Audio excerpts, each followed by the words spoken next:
Bonjour, bonjour chers parents, bonjour chers enfants. J'espère que vous allez tous bien par la grâce de Dieu.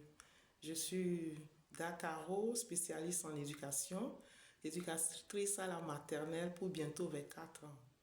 Je vous souhaite la bienvenue à cette émission au cours de laquelle notre vision est d'éduquer en éveillant le génie des enfants.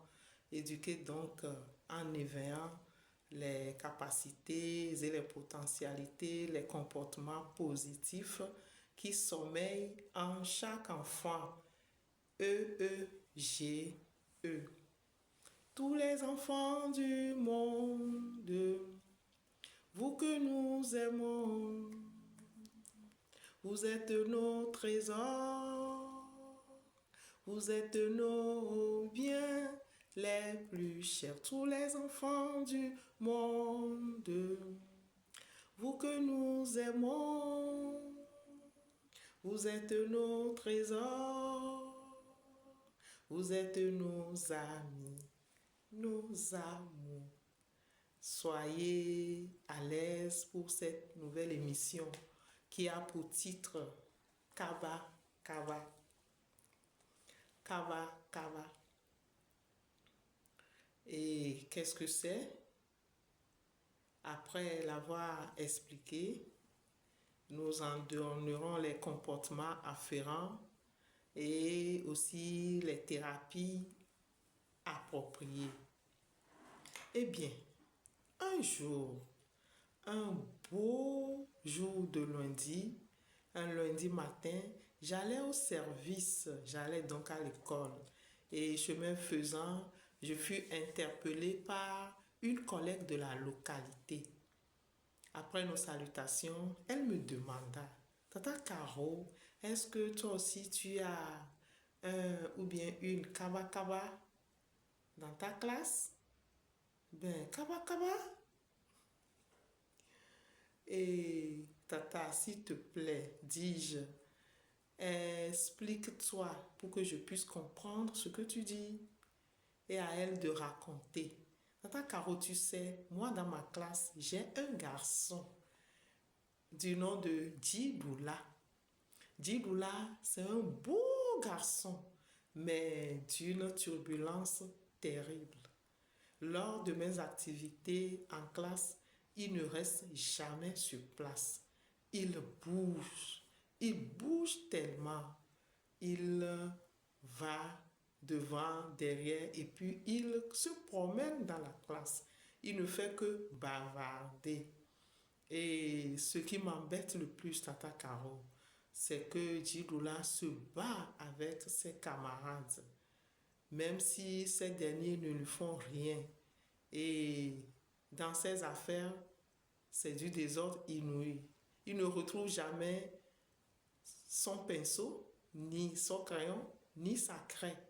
Lors des devoirs sur table, Djidoula est très pressé. Il ne fait pas attention aux consignes données. Il travaille à la hâte. Il va vite, vite. C'est pourquoi moi, dans ma tête, discrètement, je lui ai donné le nom de Djidoula. Ah, m'exclamai-je. Maintenant, je te comprends. Je comprends bien ce que tu veux dire, Tata. Et ce soir, après les cours, nous allons en discuter. Merci de m'avoir prêté cette expression. Eh bien, chers parents, as-tu aussi un ou une kaba kaba à la maison? Comme me l'a demandé ma collègue, est-ce que tu en as? Kaba kaba, cette expression-ci. Kaba kaba, c'est une ou un enfant très agité. Un enfant agité, c'est un enfant pressé. Il ne reste pas sur place. Il n'a pas le temps de s'arrêter. Il court dans toutes les directions et il crie sans arrêt. C'est quelqu'un qui a une motricité très développée. Un enfant agité déborde d'énergie. Il a un trop plein d'énergie. il ne fait qu'à sa tête.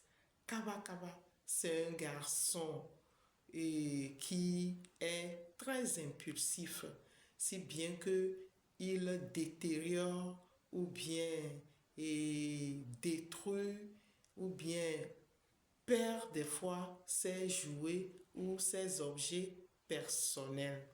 De tels enfants ont besoin de beaucoup de suivi. Les parents sont parfois gênés du regard des autres et ce sont des enfants avec lesquels il faut être sur le qui-vive pour pouvoir les gérer.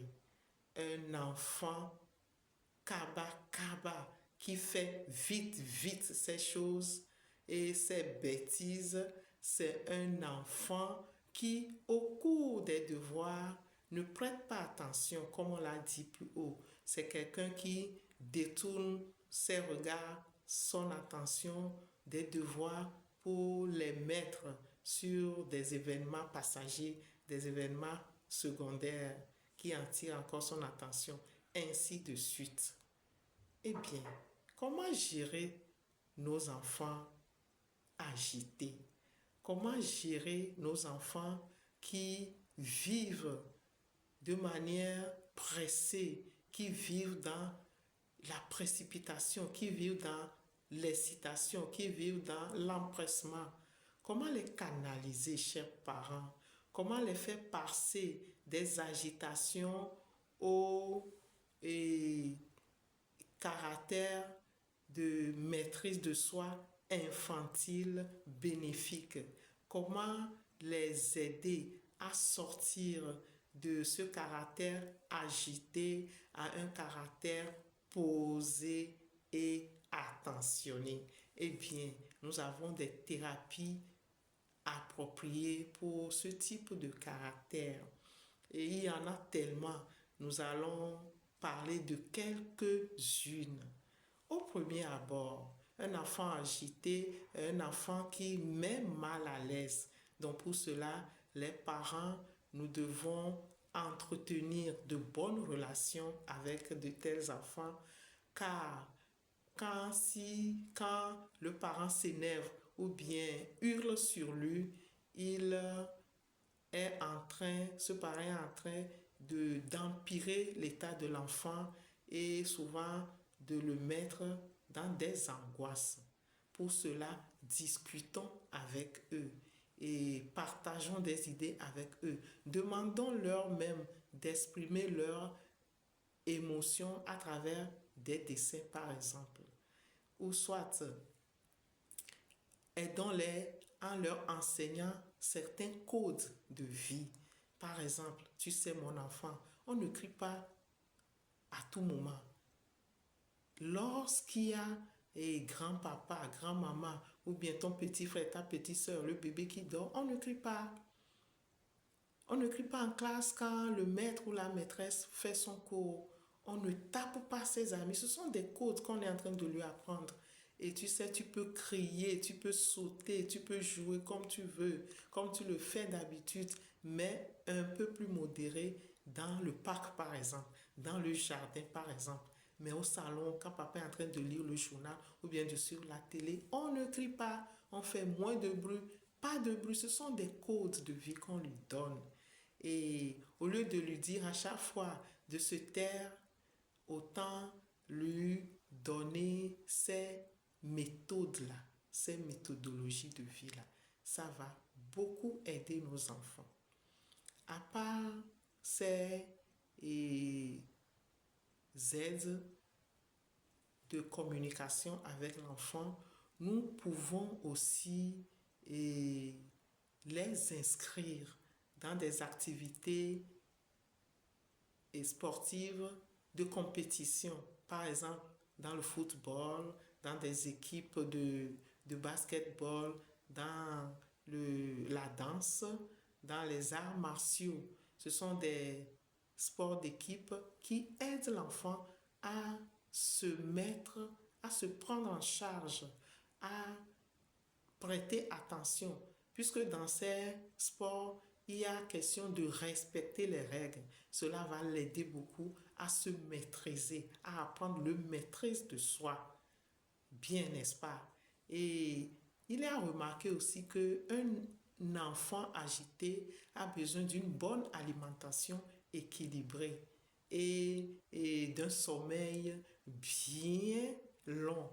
L'enfant agité, quand il dort bien, l'agitation diminue. Donc l'enfant va dormir en moyenne au minimum 10 à 11 heures par nuit. Et bien, avant d'aller au lit, on peut lui faire des respirations lentes pour le mettre en état d'apaiser. On va l'apaiser en faisant avec lui des respirations lentes, d'inspiration, d'expiration avant d'aller au lit. Pour lui, c'est comme un jeu, mais ça l'aide beaucoup. Et avant d'aller au lit aussi, l'enfant agité a besoin d'un calme d'au moins 1 heure de temps. Et l'heure qui précède et le passage au lit, l'heure qui précède le temps d'aller au lit est, est une heure où il n'y aura pas d'écran de télé, puisque les lumières de la télé mettent son cerveau en éveil. Autant bien l'aider.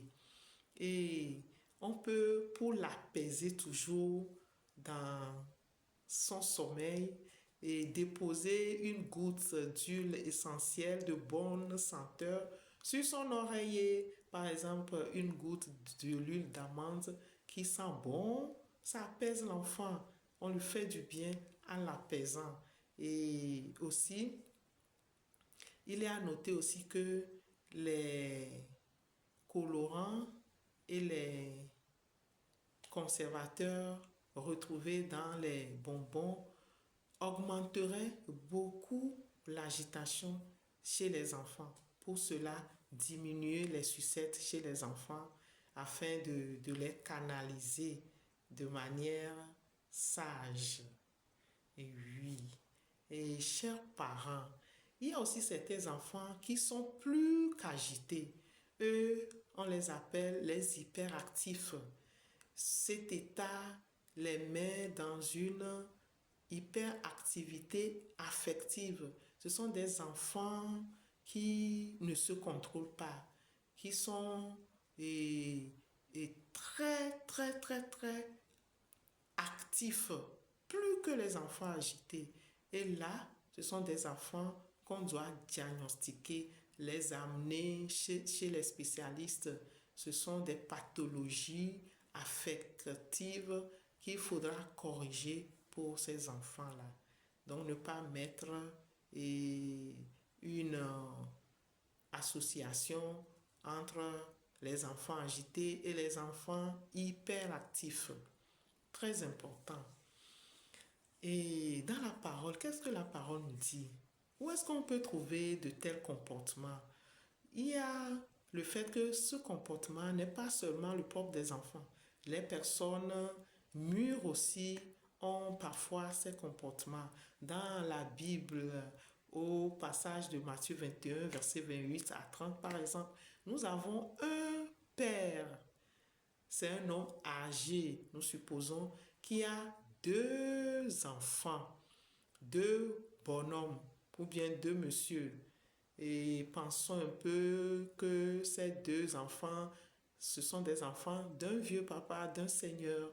Et le père, l'homme dit au premier, mon fils, aujourd'hui tu vas travailler dans ma vigne. Et à lui de répondre, non, je ne vais pas le faire. Mais après, il s'est repenti et alla travailler pour son père. Au second fils, le père dit la même chose, mais le second répond, Père, je vais aller, Seigneur, je vais y aller. Mais lui, il n'y alla pas. Vous voyez, les 2 enfants ont un comportement agité, âgé mais agité. Pour eux, ils n'ont pas réfléchi à ce que le père leur a demandé. Chacun a répondu à la hâte, à la va-vite, comme nos enfants kaba kaba. Donc, faisons très attention, même âgés, et ne soyons pas précipités dans nos conversations, dans nos mots, dans nos réponses.